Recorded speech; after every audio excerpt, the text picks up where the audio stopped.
de Pneuma Multimedia. Mi nombre es Sergio Alberto Hernández de la Rosa y estoy muy contento de poder estar aquí con ustedes en esta tarde, en esta clase. Estoy muy feliz, estoy muy contento y muy agradecido con Dios porque nos permite poder enseñar su palabra. Y es un gran privilegio para mí. Estoy muy contento, estoy muy feliz. Bueno, hoy vamos a comenzar con una lectura, una lectura del devocional, de los devocionales de este libro precioso de C.S. Lewis. Y este devocional se llama Amor tan fiero como el fuego, amor tan fiero como el fuego. Y nos dice C.S. Lewis en este devocional, que es precioso, que es sumamente extraordinario, y nos dice así. El amor es cálido como lágrimas, el amor son lágrimas, presión craneal, tensión de garganta, diluvio, semanas de lluvia, y luego nos sigue diciendo aquí, pajares a flote, mares monótonos entre los setos, donde antes lucía la hierba. El amor es extremo como el fuego, el amor es fuego, todos, el calor infernal, con escoria de orgullo y avaricia, deseo lírico, agridulce, risa aun cuando se niega. Y esa llama empírea de donde vinieron todos los amores. El amor es nuevo como la primavera, el amor es primavera. Trinos de aire, frescos olores en el bosque, susurrándoles. Atrévete, atrévete. A la savia, a la sangre, diciéndoles, confort, seguridad, descanso, son buenos, mas no lo mejor. El amor es duro como los clavos, el amor son clavos, directos, fuertes, clavados a martillo, en los nervios medianos de aquel que, habiéndonos creado, sabía que era o qué era lo que había hecho, al ver con todo lo que es nuestra cruz, su cruz. Y nos sigue diciendo en este devocional maravilloso, si algo no nos satisface cuando lo encontramos, es que no era lo que deseábamos. Si el agua no sacia a un hombre, puede estar seguro de que no era sed, o no solo era sed lo que lo atormentaba. Quería emborracharse para curar su estupidez o conversación, que curarse su soledad o algo por el estilo. Y pregunta si es Luis, ¿cómo conocemos nuestros deseos si no es por su satisfacción? Cuando los conocemos, si no es cuando decimos, ah, esto es lo que yo quería. Y si hubiera algún deseo que al hombre le resultara natural sentirlo, pero imposible satisfacerlo, ¿no lo tendría la naturaleza de este deseo siempre confuso? Si los cuentos antiguos tenían razón, si un hombre, sin despojarse de su humanidad, pudiera cruzar las fronteras de nuestro país, si pudiera estar sin dejar de ser un hombre en el oriente y el occidente de las fábulas, entonces, en el momento de la culminación, al alzar la copa, al recibir la corona, el beso de la esposa, entonces, antes que nada, en cuanto mirara atrás, las extensas rutas de deseo que había transitado se volverían llanas y no sinuosas, y al encontrarlo, sabría que eso era lo que había estado buscando. Yo estoy viejo y colmado de lágrimas, y veo que tú también comienzas a sentir la pena que nace con todos nosotros. Abandona la esperanza, no abandones el deseo. No te extrañe que esos atisbos de tu isla se confundan tan fácilmente con las cosas más viles y sean tan fácil objeto de blasfemia.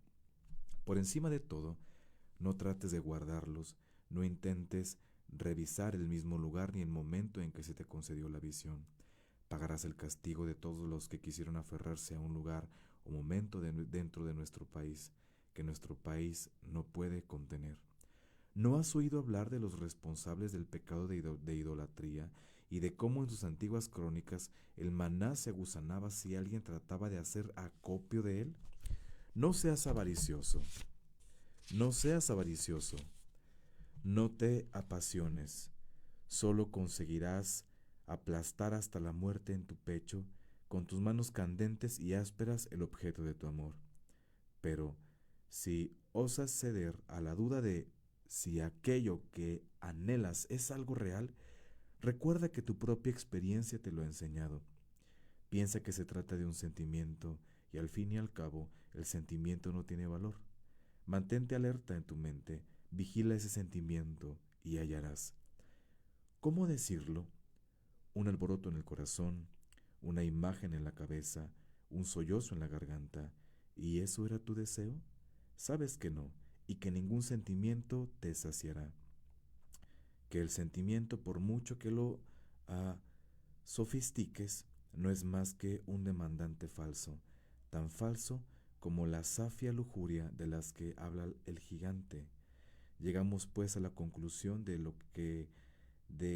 de que lo que deseas no es algo para ti en absoluto, sino algo que precisamente por eso es otro y externo.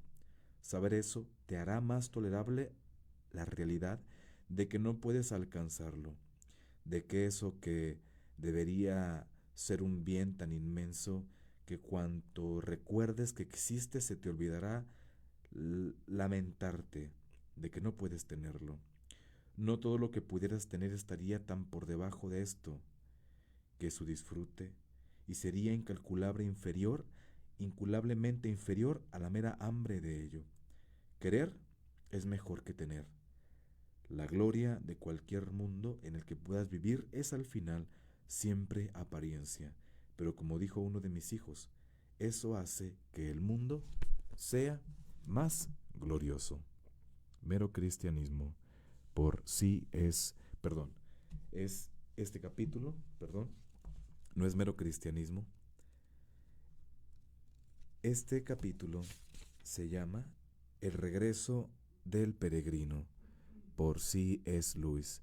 El regreso del peregrino. El regreso del peregrino. Vamos a entrar a nuestra clase del día de hoy y vamos a estudiar el material que quedó pendiente de ayer y vamos a ver las razones para estudiar la creación como parte de la doctrina de Dios. ¿Por qué? Porque la primera de varias razones para estudiar la creación como parte de la doctrina de Dios se encuentra en el hecho de que la Biblia misma hace énfasis en ella. Lo vemos en la primera oración gramatical de la Biblia y en la doctrina que enseña, porque la Biblia empieza con la doctrina de la creación. Y Dios estima tanto su acto de creación que es lo primero que pone en su libro. Y en su comunicación a la humanidad es lo primero que menciona. Y obviamente, Dios piensa que la doctrina de la creación es importante para nosotros, ya que la Biblia fue escrita para nosotros y nos narra lo que debemos de saber.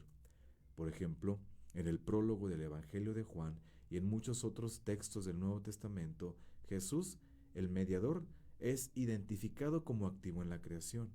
También, una segunda razón para estudiar la doctrina de la creación en relación con la doctrina de Dios es que siempre ha sido un elemento importante en el pensamiento y en la predicación y en la enseñanza de las iglesias. ¿Por qué?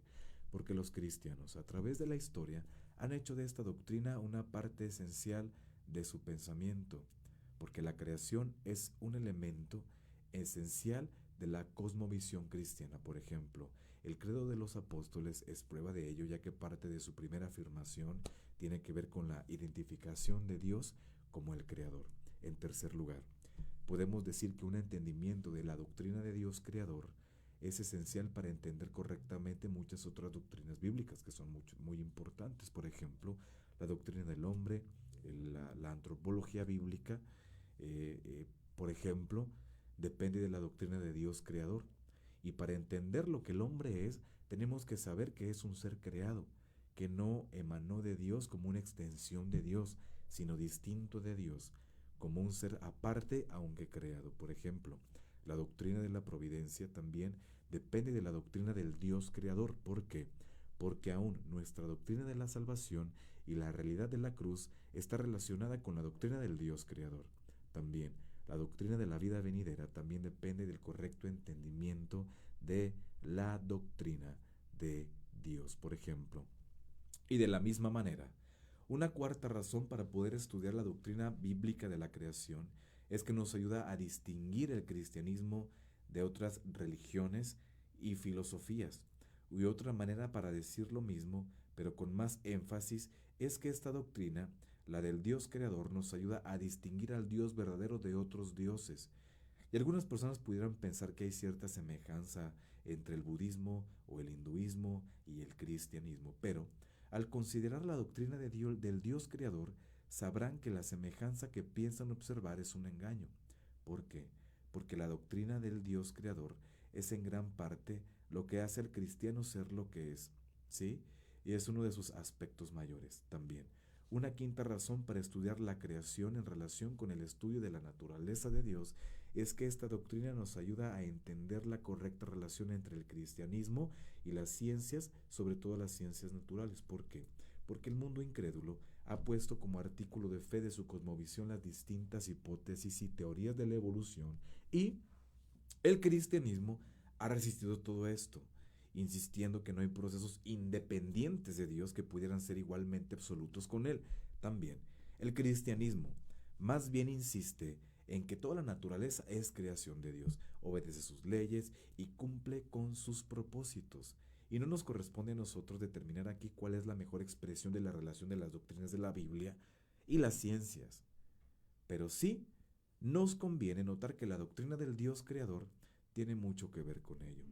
También, un profundo estudio de esta doctrina, en sexto lugar, promoverá una unidad cristiana en el desarrollo de una cosmovisión cristiana. También, un estudio cuidadoso de lo que la Biblia enseña sobre la creación nos unificaría en un solo enfoque para presentar una filosofía cristiana al mundo. ¿Por qué?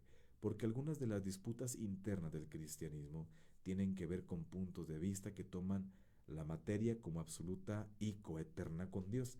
Pero los cristianos que no han estudiado la doctrina del Dios creador fácilmente se pueden dejar llevar por algunos enfoques materialistas y se ponen en contradicción con otros cristianos. ¿Por qué? Porque conocer al Dios único y verdadero como el Dios creador protegerá a los creyentes contra estos conceptos y promoverá la unidad entre nosotros como cristianos. También el conocimiento de Dios, o sea, conocerle tal como se ha revelado a nosotros, es un elemento importantísimo en la unidad cristiana, y si no tenemos la conciencia de conocerle como el Dios creador, los puntos de divergencia entre nosotros podrán ser mucho más numerosas, y en lugar de que haya armonía, en lugar de que haya unidad, habrá contiendas, habrán cosas de este tipo. Entonces, es interesante, es interesante poder adentrarnos en este estudio. Entonces,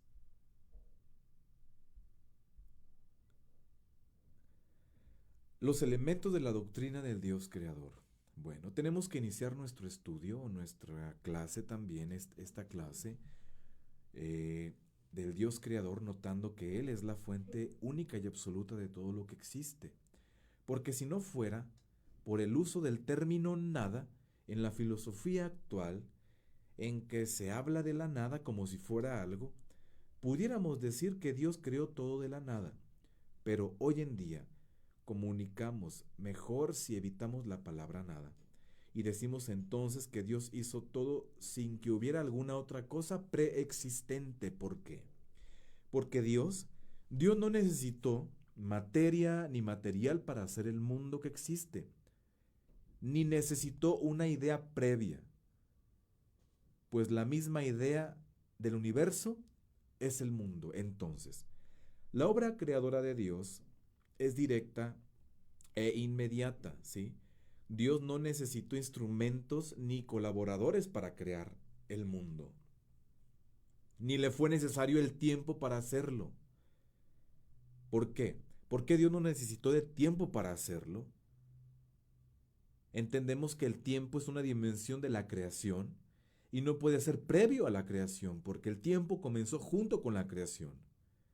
Porque el tiempo existe como un aspecto de lo creado y en sí es creado el tiempo. Entonces, al crear Dios, llamó a existir lo que no existía. Su palabra poderosa, su fiat divino, como dice Sproul, sus mandatos divinos. La Biblia usa dos expresiones, la palabra de su poder y el poder de su palabra. Entonces, fue el único medio. No modeló meramente ni adaptó algo que ya existía, más bien hizo existir la existencia. Entendemos que la palabra hebrea, bara, la palabra crear, y se usa en el Antiguo Testamento alrededor de 50 veces, pero nunca se emplea en relación con una actividad del hombre. Entonces, se refiere a la actividad de la que únicamente Dios es capaz. ¿Cuáles habilidades? O a las actividades. ¿Qué actividades de Dios? Que solamente Él es único y que solamente Él es capaz de hacer, como crear o causar la existencia. La palabra griega es katizo, así se lo puedo pronunciar tal como está escrita. Tiene usos y acepciones iguales. ¿Por qué? Porque el diccionario, la definición, o el diccionario, perdón, la define como el acto básico o el acto intelectual o volitivo, por lo cual llega a existir. Entonces, la doctrina que afirmamos aquí, tanto como en la expresión que usamos, viene del Nuevo Testamento. En el Nuevo Testamento, por ejemplo, en Romanos 4:17 leemos que Dios llama las cosas que no son como si fueran. En la versión o en la Biblia Reina Valera de 1960, llama las cosas que no son para que sean. Eso lo dice también la Biblia Jerusalén. Y llama a la existencia a lo que no existe. Es la Nueva Biblia Española. Entonces, la expresión clásica de esta doctrina es la creación ex nihilo. Entonces, aunque sin lugar a dudas, la doctrina de Dios creador es suficiente para explicar la existencia de todo el mundo, este no es el aspecto más importante de la doctrina. No solamente el mundo es creado por Dios, más aún está constante y permanentemente relacionado con Dios por virtud de su creación. Entonces, la doctrina de Dios, creador, es más una relación que una explicación. Y al confesar esta doctrina, nos confesamos criaturas suyas y afirmamos a la vez que todo lo que hay es de Él. Hablando de Dios, decimos entonces que Él es el dueño de todo. Y la creación es obra del Dios Trino. Y un gran número de textos, especialmente en el Antiguo Testamento, alude a Dios como el Creador, más bien que al Padre, al Hijo y al Espíritu Santo. Pero también, especialmente en el Nuevo Testamento, hallamos que cada una de las tres personas de la Trinidad estuvieron activas en la creación. Por ejemplo, notemos la claridad con que el Hijo es presentado como creador en Juan 1:3. El Hijo de Dios también es presentado como creador en 1 Corintios 8:6. También nos damos cuenta que Jesucristo es presentado como creador en Hebreos capítulo 1, versículo 2 y versículo 10. Entonces, el Espíritu Santo también es presentado en las Escrituras como creador, en Génesis 1:2, en Job 26:13, en Job 33:4, en Salmo 104:30 e Isaías 40, versículo 12 y versículo 13. Entonces, si adoramos el Dios Trino, tenemos que adorar al Dios como creador. Y si adoramos al Dios creador, lo tenemos que adorar como Trino. Entonces, aquí hay algo muy importante. Dios, desde luego, no tenía ninguna obligación para crear lo que existe. Dios no tenía la obligación. Dios no tenía la necesidad de crear lo que Él ha creado. No tenía la necesidad. No ocupaba hacerlo porque Él era completamente pleno, perfecto en sí mismo. ¿Sí? Entonces, Dios desde luego no tenía ninguna obligación para crear, pero lo hizo por sus propias razones. ¿Cuáles? Bueno, tuvo un propósito en llevar a existir todas las cosas. Y lo que es más, nos lo reveló. Y la creación cumple con este propósito, y la única manera de conocer la verdadera naturaleza de la realidad es saber el propósito por el cual fue creada. Entonces, de la misma manera, conocemos y de la misma manera que conocemos las cosas ligándolas con su propósito, aunque sean los cubiertos de una mesa, logramos un entendimiento de la creación si tenemos la idea de un propósito. Entonces, ¿cuál es el propósito de que Dios haya creado, válgame la redundancia, la creación? Bueno, La creación de Dios llegó a existir para la gloria de Dios. Ella en su totalidad glorifica a Dios cumpliendo con su voluntad.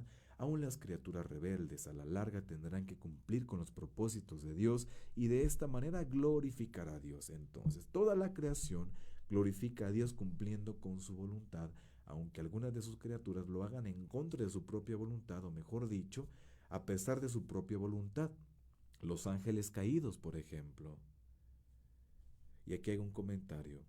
Vi ayer, el día de ayer, una publicación de una persona que hizo en cuanto a los serafines y a los querubines y lo tomó literal y circulan cosas raras de este tipo y le dije, mira, no, la Biblia utiliza un lenguaje, no podemos tomar literalmente los símbolos o las figuras de la Biblia, porque lo que los símbolos y las figuras de la Biblia hacen es expresar lo inexpresable, tratar de expresar lo inexpresable. Le dije a esta persona, mira, si nosotros pensamos o si nosotros queremos tomar literales todos los símbolos que encontramos en la Biblia, entonces cuando Jesús nos dijo que debemos ser como palomas, entonces tenemos también que poner huevos como las palomas. ¿Acaso Jesús nos mandó a poner huevos como las palomas? ¿Por qué? Porque pues Jesús dice que seamos como palomas, ¿sí? Que seamos mansos como palomas y astutos como serpientes. Entonces, si Jesús me mandó a ser astuto como una serpiente, entonces también tengo que estarme arrastrando por el suelo como hacen las serpientes también, de ninguna manera. Es por eso que tenemos que interpretar la Biblia en su contexto literario, en su contexto cultural, en el contexto del mensaje o de la esencia y el propósito del libro de la Biblia, o del estilo de literatura que es la Biblia, ya sea profecía, ya sea poesía, ya sea historia. Entonces, bueno, la historia de Jonás es un ejemplo de esta verdad. Y todo contribuye a la predicación del Evangelio en Nínive, los marineros, la tormenta, la nave, el gran pez y aún, a la larga, Jonás, a pesar de sí mismo. Vemos aquí que la providencia, como doctrina, está muy relacionada con la doctrina de Dios creador e implícita en ella. Entonces, los propósitos de la creación y su realización explican la providencia de Dios, y cada parte de la creación de Dios cumple con su voluntad de acuerdo con su naturaleza creada también. La creación inanimada cumple con la voluntad de Dios y lo glorifica automática o mecánicamente también. El mundo animado lo hace por instinto, los animalitos, respondiendo a los impulsos y respuestas de la naturaleza, ¿sí? Solo los ángeles y los seres humanos pueden cooperar voluntariamente, obedeciendo la expresa voluntad de Dios para glorificarlo en forma consciente, porque es el que puede glorificar más plenamente. El ser humano tiene la obligación de estudiar la creación, entenderla y manejarla en sus intentos de glorificar a Dios como una expresión de realizar el propósito por el cual fue creado. Y entonces, ver a Dios en su creación y adorarle, alabándole por medio de ella, es el deber de toda criatura creada a su imagen y su semejanza. Entonces, aquí hay un punto muy importante. Porque estos temas son temas preciosos, pero en ocasiones pueden ser muy complejos. Ahora, eh, al estudiar la doctrina de Dios, nos estamos siempre adentrando a estudiar atributos, a, a conocerlo más, y eso es algo maravilloso, ¿sí? Entendemos que tanto en el orden del universo como en la aparición y progresión de la vida y en la marcha de la historia se percibe una impresión de qué, de la causalidad y finalidad que solo pueden explicarse por la intervención de un ser supremo, quien todo lo crea, lo dirige y lo controla. Ni la pura casualidad ni la ciencia por sí misma pueden explicarnos adecuadamente la armonía del universo. Entonces, si no existe un Dios personal, creador y, ¿cómo puedo utilizar esta palabra? Remunerador, quedan sin respuestas los grandes porque es del hombre. ¿Quién soy? ¿De dónde vengo? ¿Y a dónde voy? Que esas son las tres grandes preguntas de la filosofía, ¿sí? Si no existe un Dios personal, si no existe un Dios creador, un Dios remunerador, quedan sin respuestas las grandes preguntas o los grandes por qué del hombre y de la filosofía. ¿Cuáles son? ¿Quién soy? ¿De dónde vengo? ¿Y a dónde voy? No solo eso.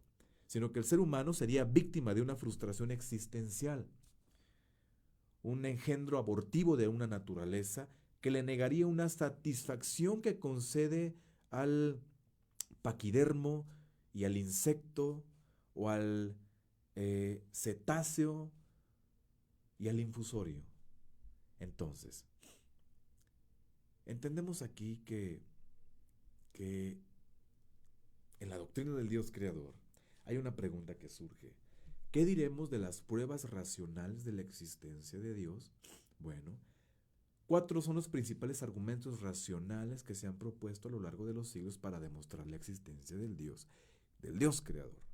El argumento ontológico está o existe bajo 2 formas. A priori, y así lo puso o así lo propuso el primero Anselmo, un arzobispo, en el año 1033, quien muere, nace en el año 1033 y muere en el año 1109. Y dice, Dios es el ser más perfecto que se puede concebir, luego tiene que existir. De lo contrario, podíamos concebir algo mayor que él, es decir, algo existente. La falacia de este razonamiento es evidente, pues Anselmo da un salto indebido de orden lógico de las ideas de orden ontológico de los seres existentes. Descartes también y otro hombre lo propusieron también bajo otra forma, pero con la misma falacia. Y así podemos entrar a cosas tan preciosas y a cosas tan interesantes. Pero bueno, un argumento teológico.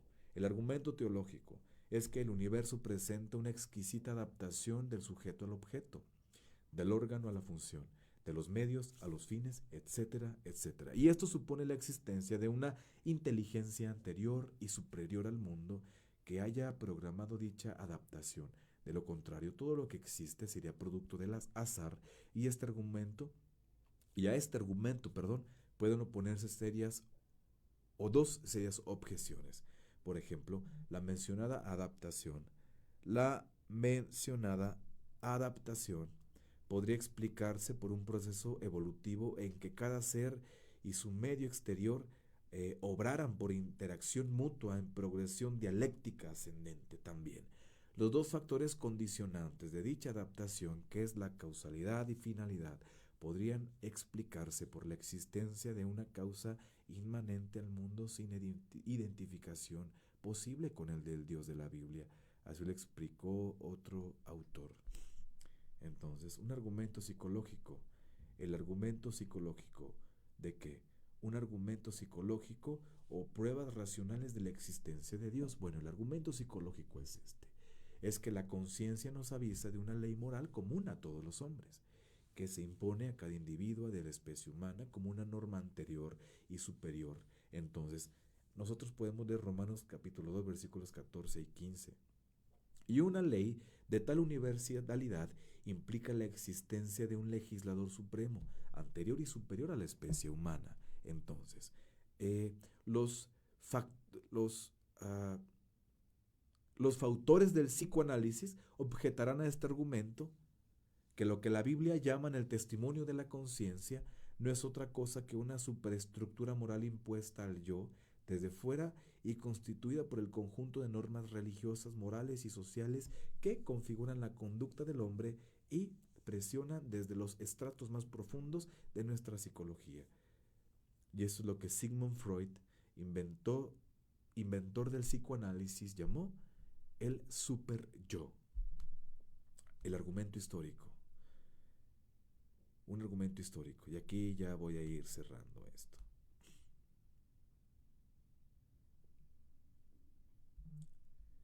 Un argumento histórico es que los etnólogos están de acuerdo en que desde la más remota antigüedad y en las regiones más distantes del globo, el ser humano ha creído en la existencia de un ser supremo como la única explicación posible ¿a qué? A los fenómenos de la meteorología, de la fertilidad, etcétera, etcétera, etcétera. Entonces, aunque esta creencia haya quedado corrompida en la mayoría de los casos por el politeísmo o el animismo y en otras perversiones, la creencia en la divinidad ha subsistido y subsiste hoy en día aún en los pueblos más civilizados. Más aún, los modernos investigadores han mostrado con suficiente evidencia que el monoteísmo es cronológicamente anterior al politeísmo y que las naciones más civilizadas fueron abandonando el politeísmo para llegar al monoteísmo, pasando por el enoteísmo, diferentes dioses protectores de las naciones respectivas. Y el ateo responderá a este argumento que la idea de Dios surgió del miedo y de la ignorancia de los primeros, ¿cómo podremos llamar? De los primeros homínidos en sus primeras confrontaciones con las desconocidas fuerzas de la naturaleza, pero no es así. Aquí también quiero hacer un paréntesis. Zoroastro, el adorador del fuego, no fue el primer monoteísta. Eso es mentira, ¿sí? Porque hay gente que dirá, no, es que Zoroastro, no, Zoroastro no fue el primer ni el inventor del monoteísmo, este adorador del fuego, que también su historia es muy interesante. Sin embargo, no es momento para hablar de Zoroastro. Entonces, pero Zoroastro no fue el inventor del monoteísmo, la verdad no fue así, ni fue el primer monoteísta Zoroastro. Entonces, si se ha mantenido hasta hoy entre los pueblos más civilizados, ello se debería a la presencia del mito bajo la forma del arquetipo o símbolos ancestrales del inconsciente colectivo, como afirma C.J. Jung, quien vivió del año del 1875 al 1961. Entonces, esto viene a crear un serio problema teológico, porque si se niega la razón humana, el poder de percibir y demostrar la existencia de Dios, el argumento de Pablo en Romanos capítulo 1, versículos 19 y 20 cae por su base, y con él nuestra fe en la palabra infalible de Dios. Por eso es preciso aquí hacer una distinción muy importante. ¿Por qué? Porque si se considera la razón humana o a la razón humana según su capacidad esencial, todo ser humano que sus facultades mentales funcionen sanamente pueden ver el eterno poder y la divinidad de Dios, de modo que no tienen excusa. Ahora, si se considera a la razón humana según su condición existencial de ser caído, alineado, desintegrado, entonces tiene efecto en lo que dice Pablo en 1 Corintios capítulo 2, versículo 14. Entonces voy a leer 1 Corintios capítulo 2. 1 Corintios capítulo 2.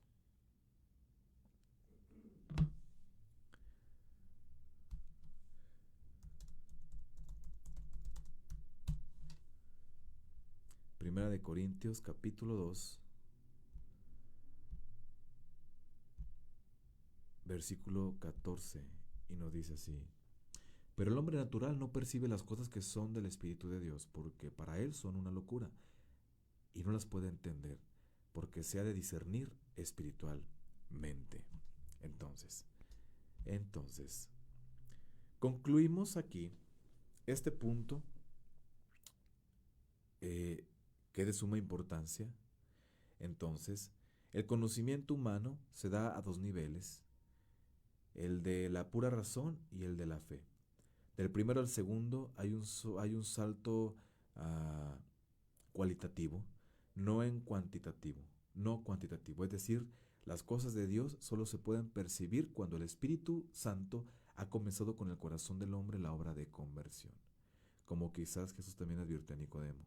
Y que esa es la parte más práctica del axioma, tiene que ver con el mejor modo de proceder de un creyente en su obligación de dar testimonio de su fe, aunque se dé el caso de que nuestros conocimientos de la palabra de Dios no sean muy extensos ni profundos, ni nuestros conocimientos científicos y filosóficos sean nulos. Siempre podemos decir como Felipe a Natanael, ven y ve. Y en último término, como dijo el recién curado ciego de nacimiento, una cosa sé, que siendo ciego, ahora veo. Y aquí terminamos este punto y en esta clase, o terminamos esta sesión de la clase del Dios como creador. Mañana continuamos y seguimos con todas estas clases que son maravillosas. Que Dios les bendiga.